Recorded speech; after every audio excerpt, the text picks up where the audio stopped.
Namaskar and a very warm welcome to all our viewers on behalf of SSRF Facebook webinar live. I'm Shweta Clarke and today I'll be interviewing Sean Clarke, who is also the editor of SSRF website.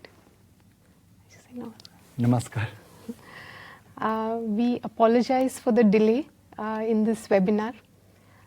Just for all of you to know, Sean is also my husband and we've known each other for many years now. Incidentally, we started our spiritual practice under the guidance of His Holiness Dr. Athavale in the year 1997. But at that time, we did not know each other. And going along in today's interview, Sean will be sharing about his spiritual journey, different spiritual experiences which he had along the way, and also some realizations. So we'll be starting with his early years.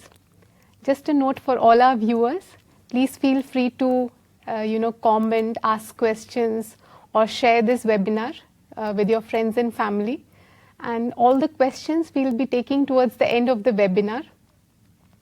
And whatever questions we are not able to answer, there is a dedicated team of seekers who will be answering all your questions within 24 hours. So now we will go on with the interview. So Sean, many people have actually waited for this webinar. And since you're the editor of the SSR website, they have wanted to know how you were inclined towards spirituality, and if you can share about your childhood in relation to your spiritual practice. Well, again, namaskar everyone. I guess if I look back at my life and from where I am today, then I would say that every aspect or every segment of my life, right from the early childhood, really helped in getting me to where I am today. For example, first of all, I really have to thank both my mom and dad. I had a great childhood. But there were two significant things that actually helped me.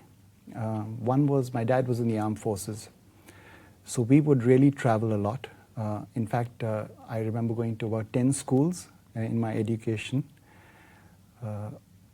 And so it was almost every year we were shifting and adjusting to a new environment. We even traveled to Soviet Russia at the time and Leningrad, now St. Petersburg, traveled the whole of Europe. And I remember that this actually just opened my viewpoint and expansiveness basically to all cultures, and understood that finally at the end of the day, we're all just human beings struggling to find our way on this earth.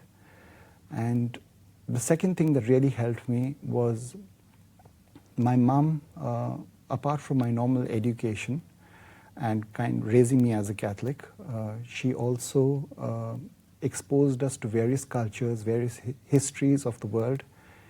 And I guess she took pains to actually read to us various literary works like the Mahabharata, the Ramayana, and that I guess that just opened my eyes. I was not ethnocentric, let's put it that way. It was a very expanded kind of viewpoint that they engendered with us. So Sean, even though as a child you were not really looking for God, but I guess God was already paving way for your spiritual journey. I guess so. So Sean, when did your quest for spirituality really start? Well, because of my early education, there were already questions in my mind that were formulating. And in my teenage years, I remember those questions becoming more and more. For example, I would wonder why we're here. What's the purpose of life? Where do we go after death? And because I was exposed to so many cultures, I had many friends from various religions. I always believed in the aspect of equality, that I didn't believe that just because one is from a certain religion, one goes to heaven and all the other religions go to hell. I just could not endorse that fact. Mentally, it didn't sit well with me. It didn't resonate well with me. So I would always, I actually remember going for various retreats and meeting priests out there and asking them, like, why is one person born a beggar and the other person born a king? And somehow I never really got a proper answer to that. But even so, I was actually, when I would go on these retreats, I was actually drawn to the priests' Spartan lifestyle, their austere, simple kind of living. And in fact, at one time I even thought maybe it would be a good idea to become a priest. So Sean, somehow God worked on your innate curiosity and built on your spiritual practice. So Sean, did your spiritual practice go from strength to strength? No, actually it didn't go from strength to strength. It actually took a backseat after that because at the age of 16 I joined the armed forces and the first few years were through the National Defence Academy in India, where we are put through a very intense and strenuous kind of routine and curriculum. So your entire focus is just about surviving through through NDA. But it was a great period in my life because now looking back, that period really instilled something like discipline in me, which is very important for spiritual practice. And the other thing, we always joke about it, when you come out of NDA, you think you have conquered the world and you can, handle anything in life. So I guess remaining cool and calm through a crisis situation was something that was helpful, that the whole NDA tenure helped me with. So Sean, it brings out an important point.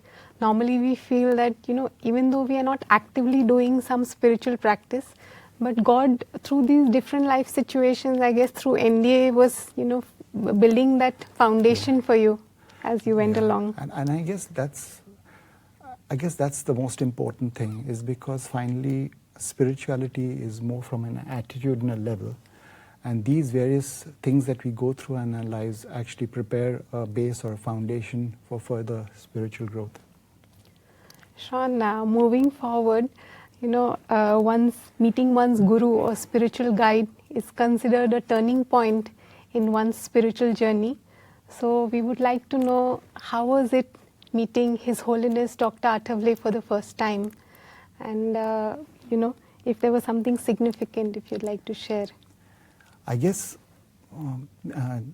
before I met Param Puja Param Puja is His Holiness Dr. Attavale for the first time. When I kind of left the Navy and I moved to Hong Kong and then to Australia. And out there I actually started to read. I began where I left off from before joining the Navy.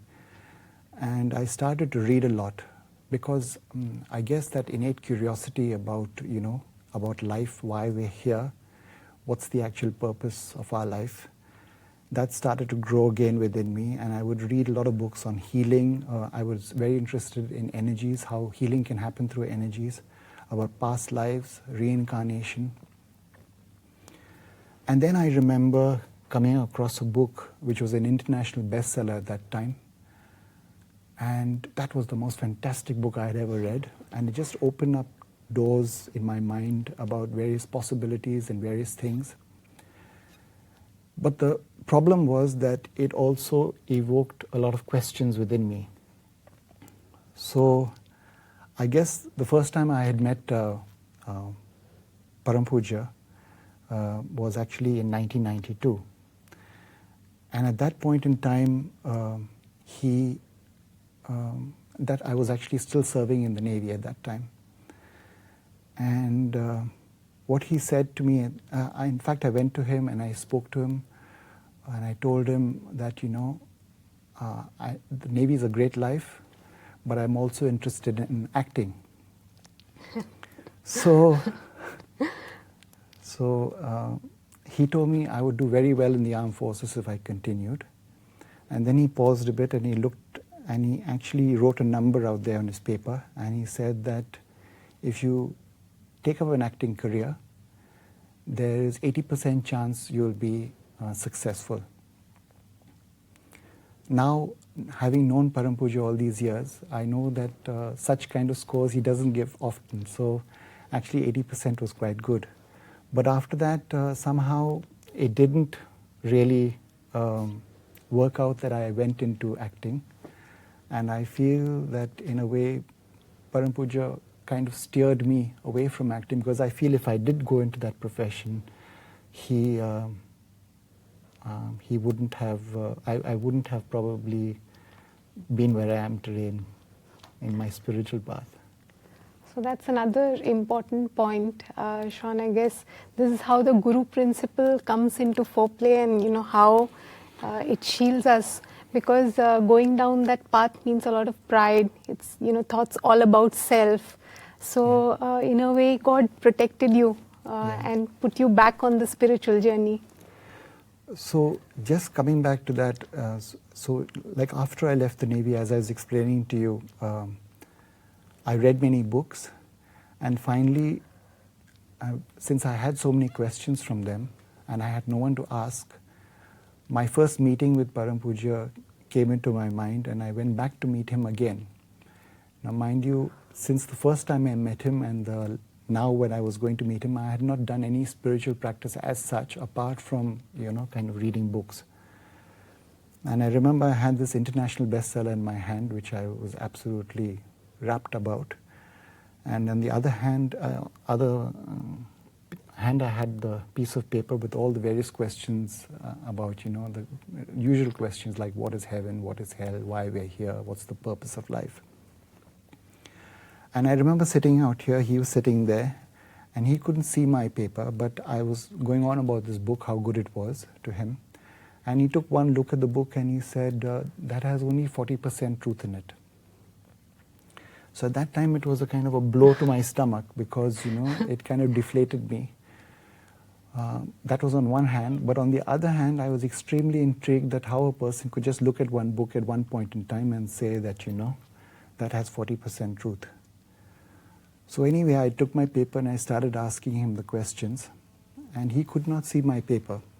But as I was asking him the questions, he would answer it in such a way that it would answer a little bit of the next question also. And this went on for 5 or 6 questions. When I put the paper down and I told him that this is happening, and then he said, congratulations, this is your first spiritual experience. So just for our viewers, actually spiritual experiences are very important along the spiritual journey for every seeker, and it kind of gives you that reassurance that you are on the right path. So Sean, you also mentioned that what impressed you at that time was how you know, Param Puja could give answers to so many wide variety of questions, and the knowledge part attracted you most about him. Yeah. I guess because my pathway into spirituality was more from a curiosity point of view, trying to understand, this meeting with Param Puja was actually a pivotal point in my journey, because for the first time I found that a person was giving me clear guidance, and each of the answers that he gave me went really deep inside and really touched me, and I knew that this was actually the truth. And the other thing that happened was it kind of gave me a sense of structure or of architecture, which I never really got from any of the other books that I had read. I mean, they were there, they were all talking about things, but none of them actually got them together. So that was what that first meeting with Param Puja really was about. And Sean, you also you were mentioning that, you know, learning through the intellect, like you would read different books and there was all that lofty information out there, and then I guess Param Puja told you to chant for some time. Yeah, actually. If you'd like to share that experience. Yeah, so after that meeting, he told me, okay, Sean, now what you do is you chant, and the other thing you do is read volume 21, which was the introductory volume at that time, which he had compiled. So when I went back to Australia, I started to try and read that book, and I realized after a few pages, I just said I couldn't read this. It's just not interesting enough. So I put it down. But I did continue chanting. And I chanted as much as I could for around 6 months, after which I picked up that book again. And this time I picked it up, I just could not put it down. It was so interesting that it just went on, and I read it once, I read it twice, and this is even though I was doing an MBA at that time at Monash in Melbourne. And I remember not only reading that book, but then going on to subsequent books and continuing to read those books too. So here, another point for the viewers. Basically, the intellect also has to be spiritually pure, or sattvic as we say. So some amount of spiritual practice is needed. And then when we read that sattvic, literature, it goes more deep, or it starts making more sense. So I guess, Sean, you experienced that firsthand. Absolutely, and we actually have an article on the SSRF website of the impact of the author on the reader. And I realized that 6-month period actually helped to purify the mind and intellect for me to be able to even grasp the kind of content, or the spiritually pure content that I was receiving.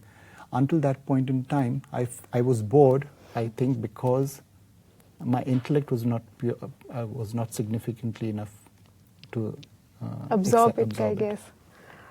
Sean, also you mentioned another spiritual experience about chanting, and you had mentioned that worrying went down. So if you'd like to elaborate on that. Yeah, just about that previous question is one thing that came to my mind.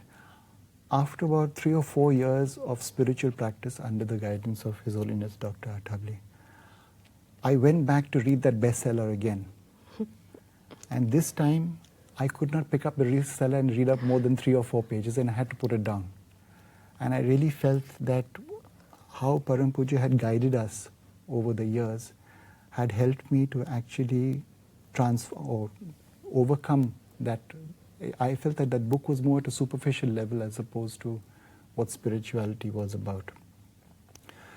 About the chanting experience, this actually happened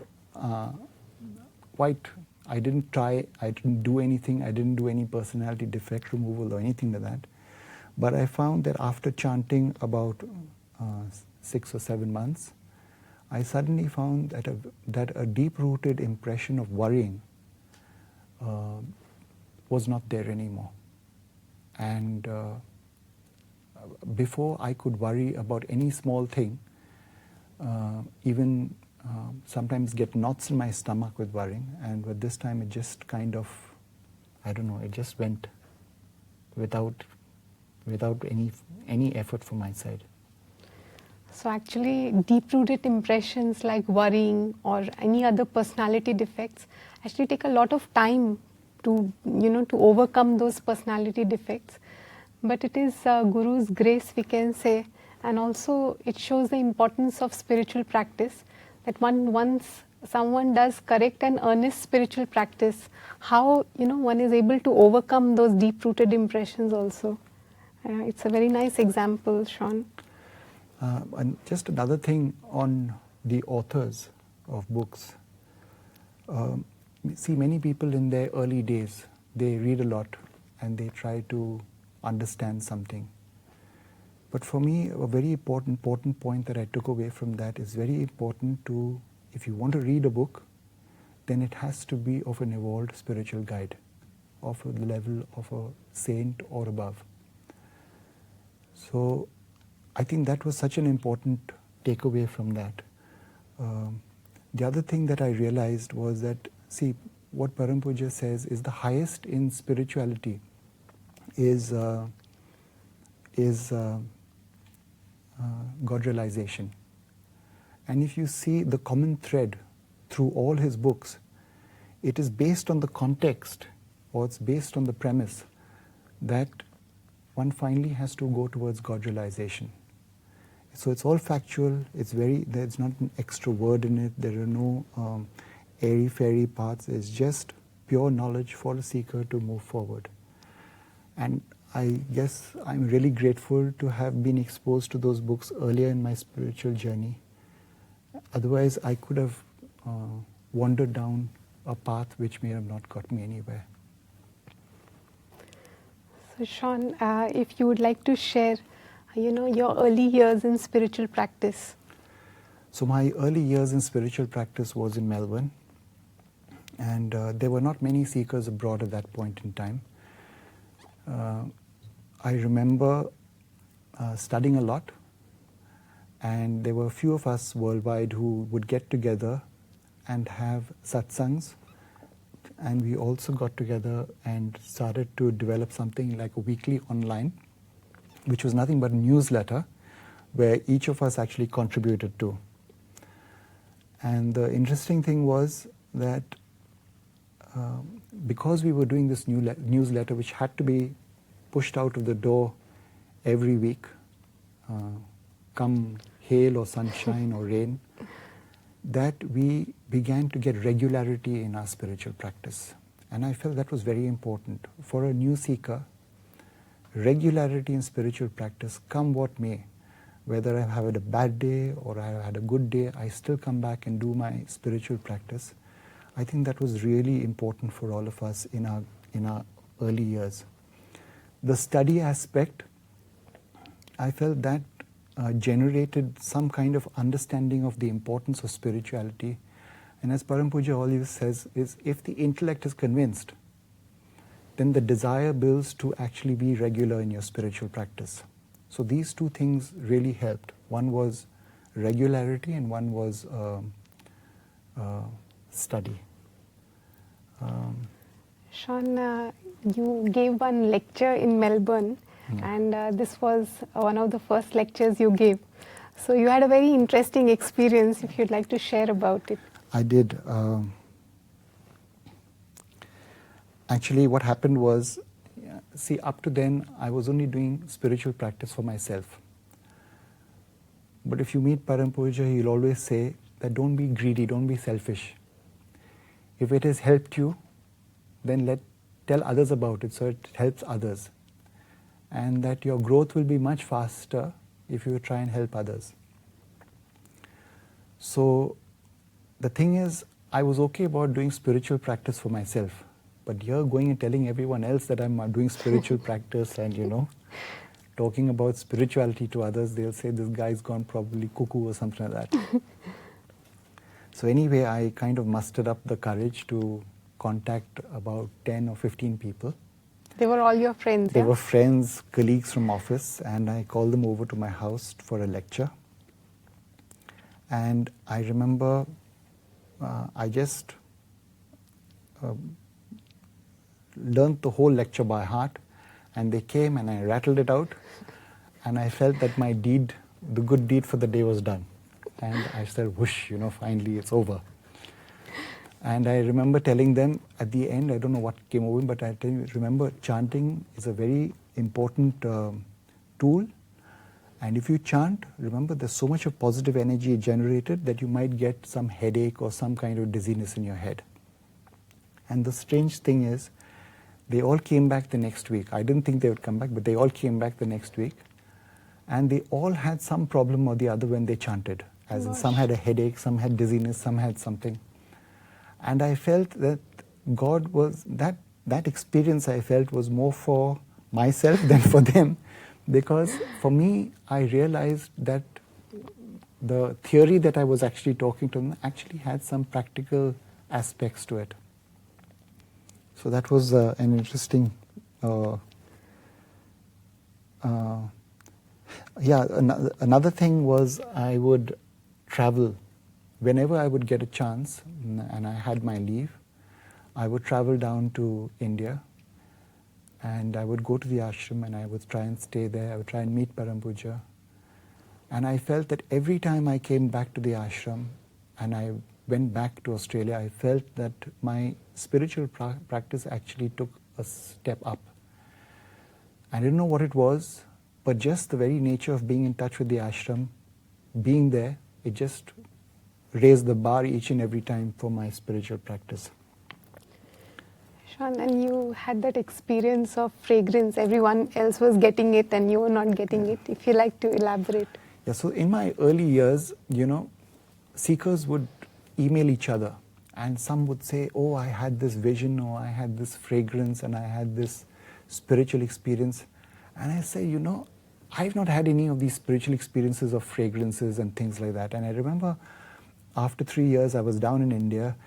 This is after 3 years of doing spiritual practice. I had not even once, I had not received any kind of fragrance. And I remember calling Param Puja, who was in Goa at that time. And I told him, in the course of my conversation, I shared with him this concern that I had that, everyone's getting fragrances, but I have not got fragrance even once. So then he very gently told me, but are you happy? Are you happier? I said, of course, but I'm happier. Of course I'm happier. And in fact, I'm experiencing a lot of peace nowadays. So then he was laughing. He said, that is the biggest spiritual experience. So I said, okay. And then the strange thing happened was that evening, after I hung up, there was no one in the room, there was no stimulus, no nothing. And I got fragrance after fragrance after fragrance in the room, from rose to sandalwood to things like that. So that was another interesting. Actually, what Guru gives us, is beyond what we can ever imagine. And that's the importance of also having Guru in our lives. Actually, Sean, you're blessed to have so many spiritual experiences, because I think with every experience, Param Puja gave you the next level of energy to move on in your spiritual journey. And I remember, there were 2 more significant spiritual experiences. One was about leaving non-vegetarian food, and also touching Param Puja's feet. So if you'd like to share. So I had come down to Goa, and Param Puja, I was having lunch early that day, and Param Puja came to the dining hall and joined me for lunch. So I was like that, but he was just talking to me very freely. And then suddenly I had a thought in my mind, is that I should not eat non-vegetarian food again. And at that point in time, I said, when I leave this table, because I was, of course, in the ashram, they only cooked vegetarian food. When I leave this table and I go back to Australia, I'm just going to stop it totally. And it had just happened. I thought I would miss it, but I didn't. And now it's been probably 16, 17 years, but I've not touched non-veg again. The interesting thing was this, and that was another interesting point, I still continue to eat egg. But then when the article of veg and non-veg was being written for the SSRF website, I happened to ask Param Puja again, is egg considered vegetarian or non-vegetarian? And he says it's considered non-vegetarian from a spiritual perspective, from a vibrational perspective. And I remember at that very point in time, I lost all interest in eating egg. So that was the second part of that Anubhuti. So actually, we can never do it on our own merit. Yeah. It has to come from the Guru. That energy comes. Yeah. And for that, however much gratitude we express is not enough. I think in that same trip, or maybe it was the following trip, but coming towards the end of the trip, I was at the ashram and I was about to leave, and I went to meet Param Puja for the last time, and I said, even though it's not my culture, as I said, I come from a Christian background, I said, I have this urge of wanting to touch my forehead to your feet. So Param Puja's, from all the years that I've known him, I know that he never lets anyone stand on ceremony. He never lets anyone touch his feet or things like that. He says it's more important to do spiritual practice. But he let me touch his feet. And I put my forehead, my Agnya Chakra, to his big toe. At that point in time, I didn't know anything about the science of why one is supposed to touch one's feet or anything like that, but I ended up doing that. And as soon as I did it, I felt an energy go through his feet into my Ajna chakra, and then it rippled, something like a ripple like that, and it rippled right through my spinal column, right all the way down to the tailbone. I felt like it was something going through my, like literally going, like a snake going like this through my spinal column. And after that, I remember my whole head became very heavy, and then I kind of stumbled out to the car, and I went, and my whole head felt bloated. And then later on, I got to know that that was actually an overdose of positive energy. The thing is, see, if we don't know, we wouldn't understand the importance of an experience. One's head can feel heavy because of negative energy, and one's head can feel also heavy with an overdose of positive energy. So that was the other interesting experience that I had. Sean, also, in Melbourne, as the lectures were growing, and so seekers started to live together. So, would you like to share about that? Yeah.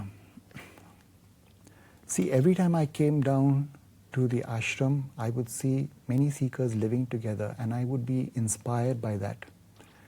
And there were a few seekers in Melbourne at that time because of the lectures that were being conducted, and we all decided to start living together.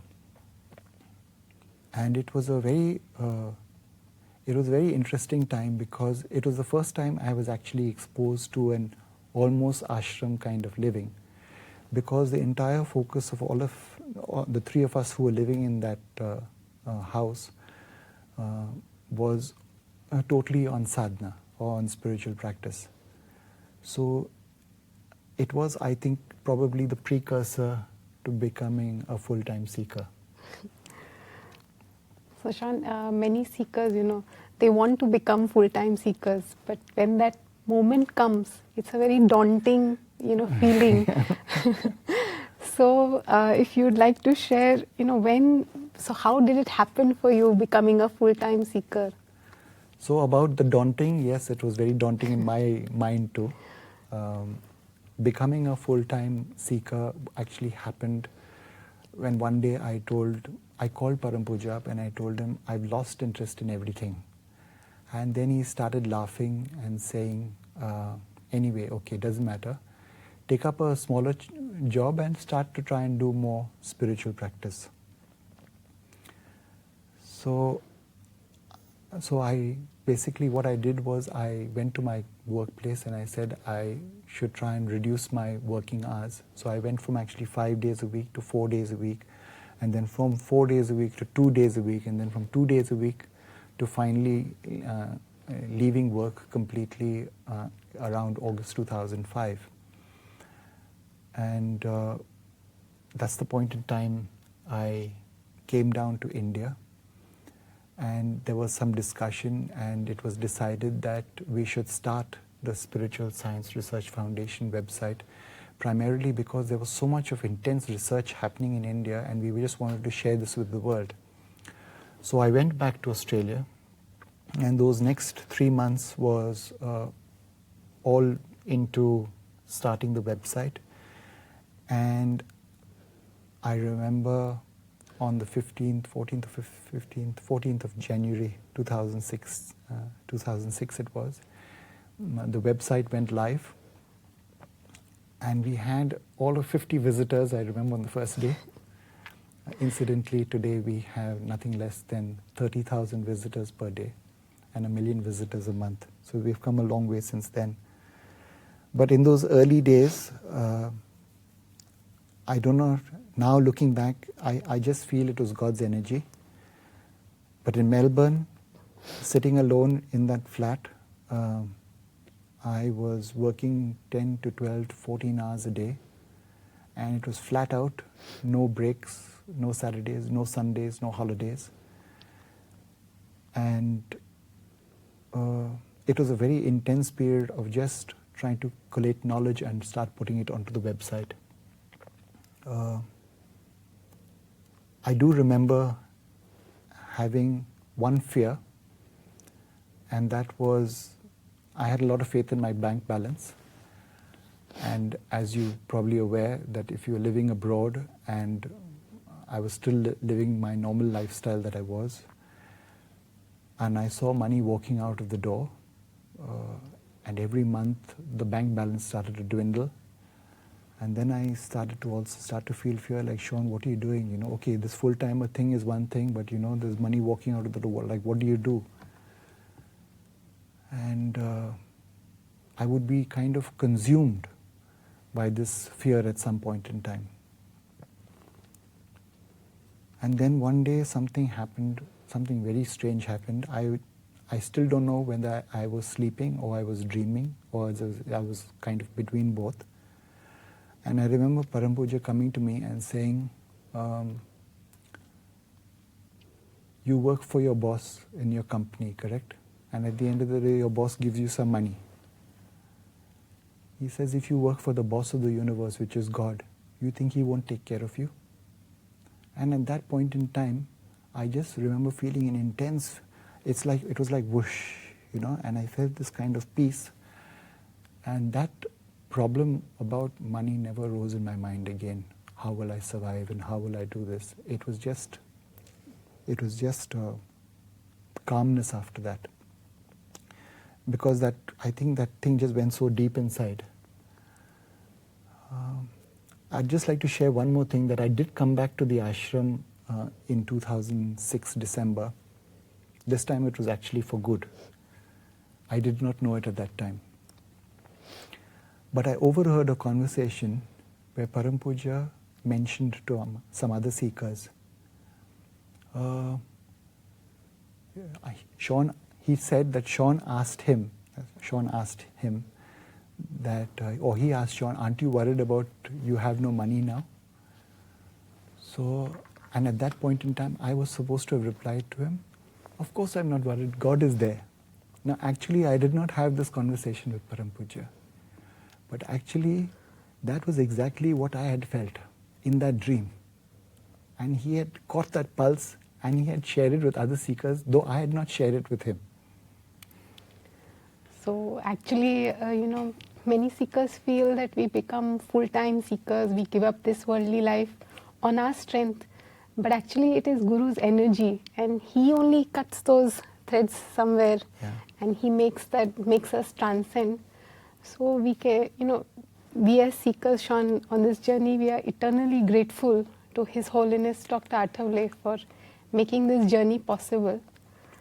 And Sean, so you came to the ashram for good. So if you'd like to share some ashram experiences. So as I said to you, I did not know I was coming to the ashram for good. I just knew that I was going down to India for about a month. And I had my return tickets to Melbourne, but I had absolutely nothing in my bank account in Melbourne. And I just didn't know what the future held. And I remember going to Param Puja and asking him, so my flight's going to be there in a week, I'm supposed to be going back, how should I go? He says, wait for a little while. So I remember waiting for a little while, and I cancelled my tickets and I rebooked them about a month later. And then when that time came up again, I went and asked him, and he says, wait for a little while. And I waited for a little while, and then I kind of got the idea, and I just continued to stay. And now it's been 11 years.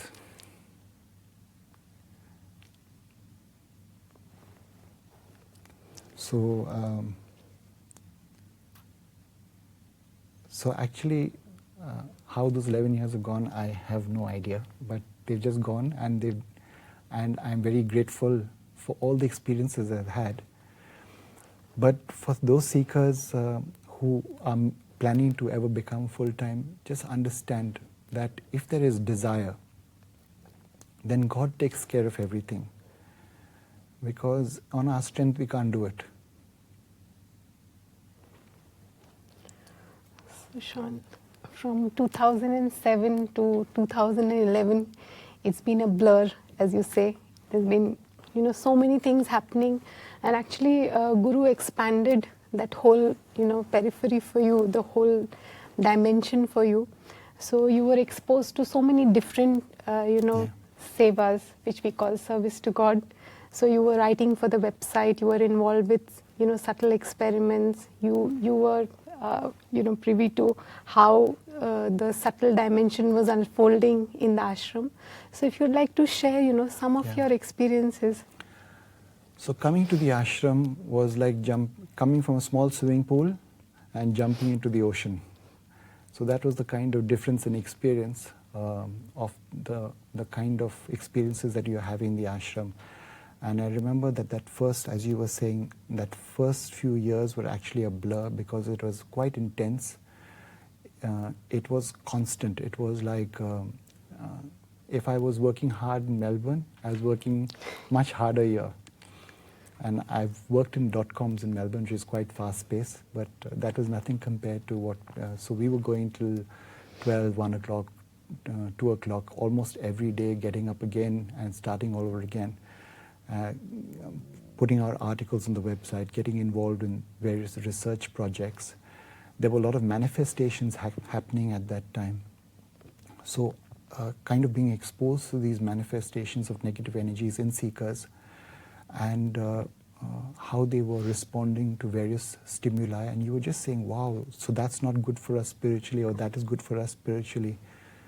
And then there was also another focus on personality defect removal, where in the ashram it was all taken to a 2, 3, 4, 5 notches higher.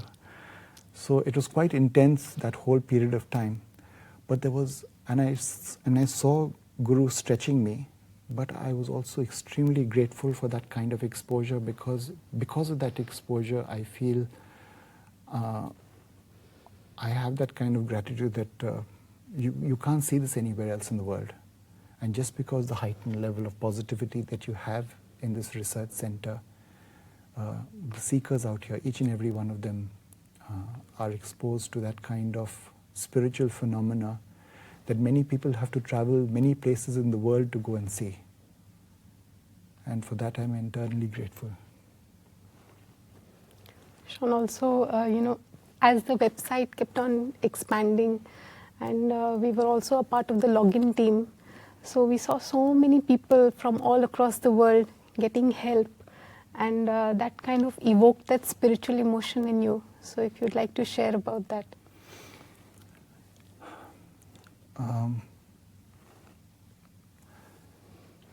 So I think what was unique about the SSRF website, because I used to look at other websites too, is it took knowledge to a whole new level, and it wasn't afraid of calling a spade a spade. So if it was negative energies, it was negative energies. I saw every other website out there shying away from it and probably speaking about other various things. You can do whatever you want to do in your life and things like that without understanding the concept of destiny and things like that. And SSRF really was the only website that was actually giving it straight and unadulterated kind of knowledge in a very concentrated form. And I found login, people speaking to us directly, telling them how it has changed our life. But I do want to share with you one thing. When I saw that, I just kind of had tears in my eyes. It was Samir's example. Samir is a seeker from Canada. And when he sent his photographs of what just chanting Sri Gurudev that did for him in a 3-month span, where he went from eczema all over his face to an absolutely clean face, I just said, wow, I remember all of us just standing around the computer looking at those snaps, and we were basically aghast, or not aghast, I would say. I said we were just shocked that such kind of changes are possible just with spiritual practice. So like this, over the years, we've had many seekers come to us and tell them how their life has changed just by doing spiritual practice. Interestingly, if you remember the first time I told you I went and gave a lecture, I was quite nervous, I was very scared. I was wondering what these people are going to think about me. But after having seen all these kind of phenomena over the years,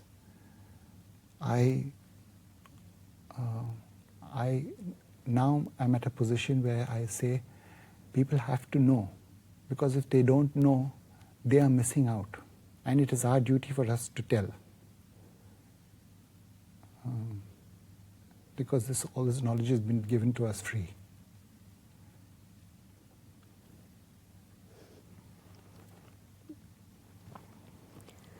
So, Sean, there is a concept, that Guru principles, keeps teaching through seen and unseen forces, and also through different life situations. Although when that life situation is unfolding, it is not so easy to accept. So I'm sure you've also gone through many such life situations which have given deeper realizations. So if you'd like to elaborate, Sean. I mean, right throughout, you're constantly exposed to various situations in life, some good, some not so good. And sometimes you wish it were otherwise. But at the end of the day, the way I look at it now is that, see, we are actually all in Gurus. Once we start spiritual practice and our intent is pure, that, in this lifetime itself, I want to grow spiritually, I feel that we come under Guru's umbrella. And sometimes he puts situations in front of us, either it's because of our destiny, but how we respond to it makes us the seeker that we are. And I remember at one stage I had to go back to Australia. We were getting married at that time, and it was quite a difficult point in time because, as I said, I had no money in my bank. So, and my mom was not too well. So it was a difficult period for me. But throughout, I did feel God's presence. And even when I didn't feel God's presence, now, in retrospect, looking back, I still say God was present. Shweta joined me later, and we happened to be staying with two seekers, Ruchi and Vamsi, in their house. And what was really, that period of our lives was very interesting because actually 4 seekers were now staying under one roof. And we would actually have a personality defect removal satsang every week, where we would discuss our mistakes. So it started to become something like an ashram.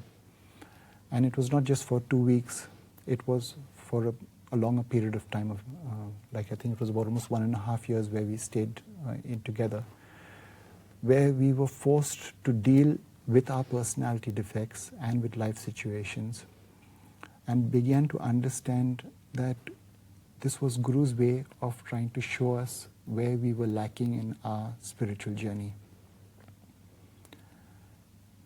And then there was one period of time I was wondering, actually both of us were wondering when we should go back to the ashram. And I will remember I was at the car wash, vacuuming the car, and I saw something shiny on the car seats. So I said, where does this shiny thing come from? And I tried to vacuum it a little more, not realizing that the entire seat was covered with these shiny little particles, and they were divine particles. And then I did not know what to do. I put the vacuum cleaner at the side, got into the car, and then driving back from the car wash back to the house, that was a kind of a blur, because at that point in time I felt Param Pujya sitting in the car next to me, almost like I felt his gross form out there. And then we were kind of just looking at the car seat full of divine particles. It was the first experience that we had, and I think at that point in time, both Shweta and I thought this is the time we need to start thinking of making our way back. I remember Sean coming from that car wash and almost like sobbing, and he was not even able to frame like full sentences. He was so in awe of that experience, and all 4 of us, I guess, Vamsi, Ruchi, me, Tej, all of us, we just came out and we started, like, it was so full of divine particles. We were just trying to collect some of the particles, and we didn't realize at that time that, it is that moment where Guru decided that, we should come back. So in every step, actually, we saw Guru's hand. And Sean, like, as you were narrating the experience, the whole, so to say, the whole experience came alive, and how Australia really helped us to put that foundation for spiritual practice. And Sean, so if you'd like to share about reaching 61% spiritual level, because kind of Australia, gave you a lot of that spiritual practice helped you. And then because in every person's spiritual journey, 61% is kind of a landmark. And also after doing spiritual practice, there was some momentum which you had gained. So if you'd like to talk about that. Just that she mentioned about crying, and crying is actually out of spiritual emotion. It's a thing that I learned over the years. And actually the first time it happened was when I was down in India, and I was at the ashram in Goa, and it was all the ashram seekers from the entire Goa region had collected at the ashram. And Param Puja said, "Oh, Sean has come from Australia, let him speak to everyone about his spiritual practice." I said, "Oh God." And so anyway, I was standing in front of the entire ashram, and I thought I would say, I had already prepared my little bit of piece of what I was going to say. And then I was standing in front, and I must have stood for about 10 minutes. Or no, I wouldn't say 10 minutes, about 5-6 minutes. And in those 5-6 minutes, I must have said 5 sentences. Because I was so overcome by spiritual emotion, and it was the first time I've actually experienced such intense spiritual emotion, that I just stood there and blurted something out, 1 sentence every minute. And then finally I was almost kind of shell-shocked after that, and I went down and sat. And then finally Param Puja told a seeker that Sean has spiritual emotion. Now, why I recounted this experience was that as one gets engrossed into intellectual seva, that means writing articles for the website, you're so engrossed with the intellect that you start to kind of forget about spiritual emotion and actually developing that aspect, or the devotional aspect. So I think the journey after coming back from Australia, that was something that really I tried to develop spiritual emotion. And there was one incident that triggered that. Was when I was coming back with Shweta, there was still something on my mind about my mum's accommodation in Australia. She was old, and it was unclear about where she was going to stay, and there was some accommodation for pensioners, and the day we were actually leaving, it was not yet sorted out. So I remember she calling me up in the morning, one day before leaving, and said, this house is there, would you like to come and have a look? I went with her at about 6-7 in the morning, and it was this house in the central part of Melbourne. Fantastic place, but there were 4 people ahead of her in the queue to get that house. So I said, if you get it, great, just take it. So we got onto the flight and went, and 3 days later she said that all 4 people in front of her said no to the house, and she finally got the house as a pensioner. And I just realized from that incident, is that finally God wants you to take 1 step forward, and He takes 10 steps towards you. That was one of the many examples that I've had along my journey, where if a student is serious about his journey and puts that 1 step forward, God takes those 10 steps, if not 100 steps, towards the student to take him the rest of the way. So like that, I try to be grateful, to increase my gratitude, increase my spiritual emotion, reduce my I know ego. We are so, caught up with what our view of the world is. Sometimes we cut off trying to let other people into that sphere. And the other thing I tried to do was increase acceptance of life situations. And I tried to have the spiritual emotion that every situation is finally given to us by God. And if it is given to us by God, then we should have acceptance in that. And these 3 things I worked on constantly.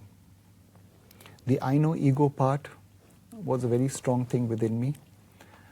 I prided myself with having a stronger intellect. So I remember once I was sitting in this room, I was working on an edit, and someone came to me, another seeker came to me and said, Sean, I have this problem in Excel. Can you solve it for me?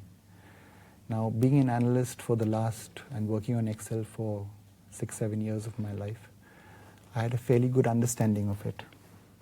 And so when this boy came to me and I said, no problem, I can handle it. So I tried to work on it and I found that it was not coming, the answer. So again I tried. Again it was not coming. At the back of my mind there was a small voice telling me, Sean, pray. I said, nah, this is a small little problem, I can fix it. But still it was not working. So this continued for a good 4-5 minutes. It was quite embarrassing. I thought it was a small problem and it was not working. And then finally I took the humble road and I put my head down and I prayed. And literally 30 seconds after that, I was able to solve the problem. Now this one small incident, and like this many other incidents, showed to me that, see, never be too proud about your talents, because finally our talents are given to us by God. And if we are too proud about them, then they become an impediment in our spiritual practice, in our spiritual journey, because pride increases, our ego increases.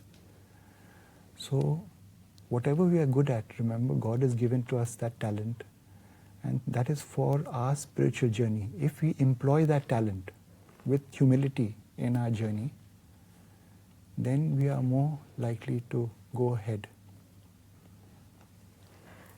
So, Sean, gratitude for sharing all these experiences. And we have some questions which have come in from our viewers. So Swati, she's asked that at 60% spirituality, will there be out of rebirth? Means what she's asking is, at 60% spiritual level, one goes beyond the cycle of birth and death. So she's asking, how can one reach 100%, meaning the state of God realization? So to Swati, I'd say this is, from what my understanding is that the 60% spiritual level is an important landmark, is because two things actually begin to happen. One is that, as Shweta said, or you said, that one starts to go beyond the cycle of life and death. So that means if one dies at that point in time, one doesn't have to take rebirth. One can settle their give and take account from the afterlife. But the second thing that begins to happen is the dissolution of the mind begins to happen. And the dissolution of mind continues to around the 70%, and after that the dissolution of the intellect starts to happen. And these are two important milestones that need to happen before a student can actually progress towards God realization. And in both these two milestones, Guru's grace is paramount. And Guru's grace comes when one actually does spiritual practice and serves the spread of spirituality full time with all the qualities of a seeker. So that's how one goes in towards God realization. Okay, Sean. There's another question from Petra. So was there any other significant turning point in your life with regards to your spiritual practice, other than what you've mentioned so far? Who's asked the question? Petra. Petra. I would say actually having a seeker as a partner is actually, what should I say, fantastic, because you get a person being able to see you in very close quarters and giving you constant feedback. Sometimes you react to that feedback adversely, but if you stop and listen to it, you know, it's nothing but Guru speaking through your partner. So I feel that has really helped, having Shweta as a partner in this journey. So I'd say that would be the other turning point. So also for me, Sean. And there is Rama Dasu. he wants to know his spiritual level. See, when we talk about spiritual level, it is something that can only be judged through advanced sixth sense. But as a rule of thumb, most people in the current era are at around the 20% spiritual level. And when I talk about the scale of spiritual level, where 0 is the spiritual level of a non-living object, and 100% is the spiritual level of God realization. So mankind in this current era, they're not interested in any spiritual practice or spiritual involvement. They're generally around the 20% spiritual level. At around the 30% spiritual level, one is more involved in kind of ritualistic worship. And that's about it. At around the 40% spiritual level, one starts to be known as a seeker for the simple reason that their whole attitude now is more towards growing spiritually and trying to transcend ritualistic worship and going to another more subtle kind of practice like chanting. At the scale of 50%, 50% is on worldly life and 50% is on spiritual life. And when one goes past 50%, 51, 52, one's attention starts to shift more on towards spiritual growth. At that point in time, as one progresses down that path with more and more spiritual practice, one reaches a stage of 60% where the mind begins to dissolve. And what happens when the mind begins to dissolve or reduce, or one transcends the mind? Basically what happens is one's reactions towards worldly life starts to reduce. And at 70%, the mind almost gets completely dissolved, and then the intellect starts to dissolve. And then beyond that, 80%, other more subtle changes begin to happen. So based on these kind of experiences that I've shared, one can start to gauge where they are at in their spiritual journey. I guess another meter is to try and see where is your focus throughout the day. Is it constantly on sadhana, or is it half and half, or is it more on worldly things? And by that you kind of get a judgment where you're at yours, or where in terms of spiritual level one is at. There's also an article on the SSRF website which you can refer to. So Sean, there's another question from David. I have a family reunion coming up next month. So how do I go about telling them about spirituality without seeming pushy or preachy? It's a nice question, David. Very nice question, actually. And it's a very practical question, because what happens is when one starts spiritual practice and one sees the benefits, the first thing one wants to do is force every family member into practicing it. So, and the thing is, if they're not at that place or at that kind of zone yet, the last thing they want to do is start listening to a sermon from someone. Everyone's got their different time in life when to start spiritual practice. But from our side, it is okay to tell once, maybe tell 2 times. But pushing it beyond that is not a good idea. Just a simple thing that cheeses people off. Probably the thing that I would say is that by our behavior itself, one should be an example to others. Say, if this person has changed, then maybe there is something out here. So to inculcate that part first, and then automatically other people will follow suit. Sean, there's a question from Smita Sukuma, that how do I know if I'm progressing in my spiritual practice? A very good question, Smita. You see, when you're at a certain place, let's say I'm at A. At A, I will have a certain level of comfort in order to give to spirituality. It could be in terms of time, it could be in terms of money, it could be in terms of sacrificing some level of something. As one starts to progress, the circumference of one's comfort zone in terms of giving up things starts to actually increase. And what one could not do before, one can do now. So let's say, for example, I'll just give you a small example, is let's say I'm capable of doing half an hour of spiritual practice every day. I'm at a certain level. And then later on I see that I'm able to now give 1.5 hours. And that's effortlessly. There's no, what should I say, effort from my side to actually be, I would say that I have actually grown from that point A to another point, let's say B. Also, let's say, for example, I'm on the weekend. In the weekend, I want to go for a movie on both days, Saturday and Sunday. But after some time, I say, no.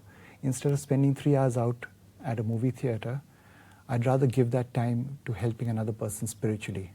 That's growth. So like this, there are many indicators in a person's life to show that one has surmounted a certain aspect of one's worldly life and gone more towards the spiritual life. There's another question. What if family members' thinking and their worldly behavior starts irritating and all I need is peace? So what should I do? Guru Vats Sharma is asking this question. If you want his peace, Guru Vats, then the first thing that you should do is you start spiritual practice and be regular in it and start doing personality defect removal, because there is no one better than one's family to rub one up the wrong way. Because finally the people that we have the highest give and take account with is our family members. And whilst the other people we can ignore, our family members we can't ignore. But we can take their help when they point out our mistakes. We can take their help to actually write it down of where I am lacking. So let's say one family member tells me I'm lazy or I have lots of anger. Then I should write it down. How did that anger come? Why did it actually grow? And then if one does a lot of analysis and then your whole auto-suggestions with regards to the whole personality defect removal, what happens at one point in time, one will gain peace because one would have overcome those personality defects. So for those who don't know about the personality defect removal process, there's something mentioned on the website about it. We also discuss it in our online satsangs. But the main thing is personality defects equals worry, equals tension, equals stress. When you remove personality defects or minimize them, one gains peace. There's another question from Reed. My ancestors confirm that I'm very sensitive to energy. I'm fine by myself, but when I'm in low vibrational environments, I get uncomfortable. Will an A3 autosuggestion assist me with this? He's probably a seeker with us, doing autosuggestions already. I'll let Shweta answer that question. So, Reed, see, there is one aspect which is about distress, I guess. And also, like once we start doing spiritual practice, our overall sensitivity goes up. So it is really nice that you are able to feel that sensitivity. That's good part. And about that other part which you mentioned about taking auto-suggestion. So that uncomfortable feeling that comes when you go to an environment, probably you get scared or you feel uncomfortable or you start feeling some anxiety. So on that specific incident, of course, you can take an auto-suggestion. It can be an A2 or an A3 type of auto-suggestion. Okay, Sean, moving forward, there is Samuel who's asked, how would you conduct spiritual practice if you couldn't really see coherence in life? On the SSR website, we have a particular page which is about start your spiritual journey. To come to spiritual practice, one doesn't need any qualifiers. One can start today, right now, at this very moment. One is by chanting God's name as per the religion of your birth. And if you start right this very moment, you will find that over a period of time, you will get more clarity of thought, you will get more various other benefits, and coherence will come over a period of time. Lack of coherence can be due to various factors. It could be physical, it could be psychological, and it could be spiritual. Most of the time, if it is a mental issue, the spiritual dimension does have a major impact on the mind. So by doing spiritual practice, like chanting the name of God, one can overcome it. So if you just type "Start Your Spiritual Journey" on SSRF website, you should be able to understand how you could go about it. Okay. Ravi Desai is asking, what different qualities of seekership can one work on a daily basis to ensure that the spiritual practice happens constantly and that one has worked in your case? So he's probably asking an example from you, Sean, that what qualities of seekership you practiced which helped you increase your spiritual practice.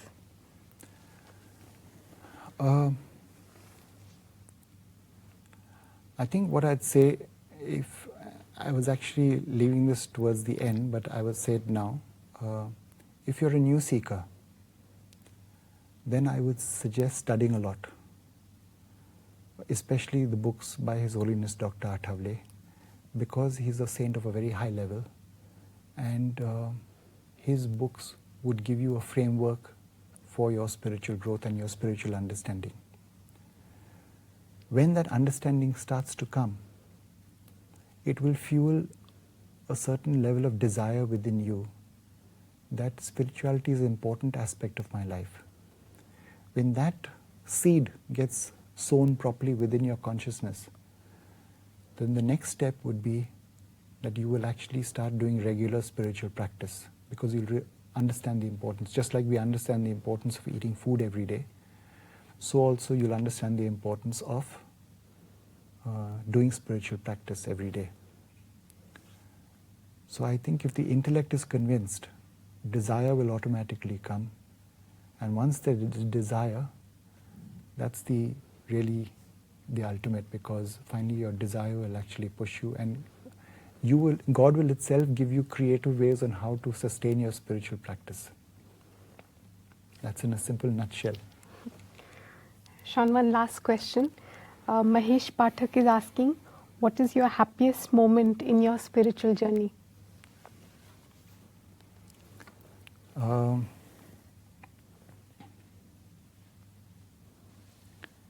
There have been too many, I'd say, and I can't pick any one out.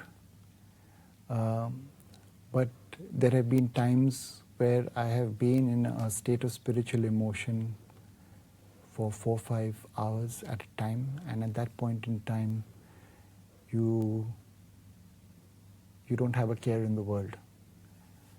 Everything just ceases to exist, and you just don't need anything, you just don't want anything, and you're just so at peace with yourself during that point in time that that's what keeps you going and wanting more and more of that experience. So Sean, we are winding up now. So if you have any final words for our viewers. Yeah. I just jotted down a few points. One I just shared with you, importance of study, and study of the right books, because a seeker, especially on their starting point, can read many books and then get led astray, because just as there are proper spiritual guides, there are also fake spiritual guides. So it's important to study books of an evolved spiritual guide. And once you study, desire develops, you understand the importance of spirituality, you practice it, you increase regularity. So this is what I would say to a new seeker: study, increase of desire, and regularity. That will set the platform or the base or foundational base for further spiritual growth. For both the beginner and the seeker who is at a medium level, I would say that the personality defect removal process is paramount. Even if you do not want to be spiritually inclined all your life, just by doing personality defect removal, it will give you a level of peace that you've never had before. For the more seeker, let's say 3 or 4 to 5, 6 years in spiritual practice, what I would say is that life and spirituality are not separate. They are one and the same.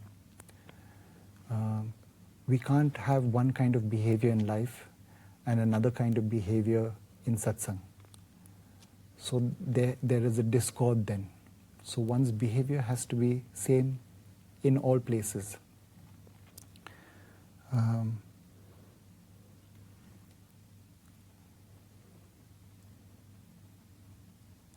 Another important aspect, I'd say, is be conscious of your time.